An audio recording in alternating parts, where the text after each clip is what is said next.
এবার অপুকে অফিস থেকে বের করতে গিয়ে নিজেই আর্যর কাছে ধরা পড়ল মীরা। এবার উল্টো মীরাকে অফিস থেকে বের করে দিল আর্য। হ্যাঁ বন্ধুরা, এমনটা আমরা দেখতে পারবো চিরদিনই তুমি যে আমার ধারাবাহিকের নতুন পর্বতে। তাই বিস্তারিত জানতে এখনই ভিডিওটা একটা লাইক দিয়ে চ্যানেলটিকে সাবস্ক্রাইব করে দিন।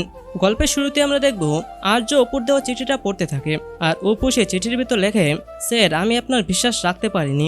আপনি আমাকে অনেক ভরসা করে অনেক বিশ্বাস করে আমাকে চাকরিটা দিয়েছিলেন, কিন্তু আমি সেই চাকরিটার মান রাখতে পারিনি। আমি আপনার মান রাখতে পারিনি, আর তাই আমি চাকরিটা ছেড়ে দিলাম। আপনি আমাকে জয়েনিং বোনাস দিয়েছেন, আর সেটা আমি কিছু কাজে খরচ করে ফেলেছি। তবে আমি আপনাকে কথা দিচ্ছি সময় মতো আমি আপনাকে সেটাও ফেরত দিয়ে দেব।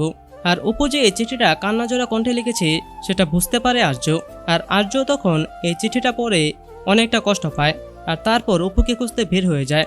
আর বের হয়ে দেখেছে অপু রাস্তার সাইড দিয়ে হাঁটতে থাকে, আর সে কাঁদতে থাকে। আর তখন আর্য অপুকে পেছন থেকে ডাক দেয়, অপর্ণা অপর্ণা তুমি ভিতরে আসো। আর তখন অপুকে আর্যর গাড়িতে উঠতে বলে, কিন্তু অপু বলে, না স্যার আমি আর যাব না, আমি আর এই চাকরিটা করব না। আর তখন আর্য বলে, অনেক রাগ হয়েছে আমার উপর তাই না, আমি বকা দিয়েছি সেই জন্য। আর তখন অপু বলে, না স্যার ওইরকম কিছু না, আমি তো সত্যিই আপনার ভরসার মান রাখতে পারিনি। আর তাহলে আমি কেন এই চাকরিটা করব বলুন তো আপনি, আর তাই তো আমি এটা ছেড়ে দিয়ে এসেছি। আর তখন আর্য বলে, না না তুমি এটা কি বলছো, তোমার জন্য আজকে আমি কত কিছু পেয়েছি বলো তো, কত মানুষের সঙ্গে চলতে পেরেছি, কত মানুষের জীবন বৃত্তান্ত জানতে পেরেছি। এই যে মীরা যে আমার পিছনে এত কারসাজি করছে সেটাও তো জানতে পেরেছি, সেটা তো একমাত্র তোমার জন্যই। আর এগুলো শুনে অপু অবাক হয়ে যায়। আর অপু তখন প্রণাম করতে যায় আর্যকে।